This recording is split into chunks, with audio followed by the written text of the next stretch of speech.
anything that gets and keeps customers qualifies as marketing. Marketing is not just what a marketing team typically does, it's anything that moves the needle in that regard.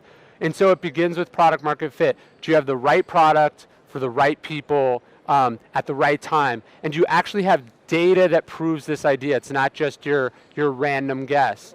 And then how can you, once you do have that, who are the right people? Who do you need to bring into this to kick the thing off? Not how can you reach as many people as humanly possible right after the gate or right out of the gate, but instead how can you find the right people cheaply and effectively? So that's bringing in your early adopters.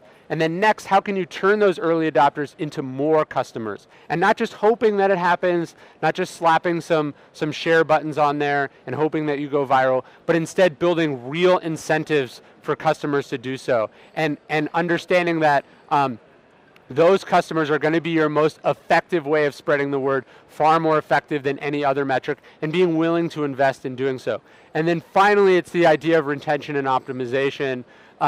This idea that it doesn't matter how many people you bring in the front door if you leave the back door open. Or maybe another analogy would be like, it's like rowing a boat with a hole in the bottom. You're going to have to go really, really fast if you're leaking and you're taking on water. And so you want to be thinking about how can you continually improve the product? How can you make the product experience as great as possible? If you're not focused on building the best product, eventually someone is going to come and steal your customers away. And if you're like Twitter, if you lose hundreds of millions of users or even just thousands of your users, it's next to impossible to ever get them to come back.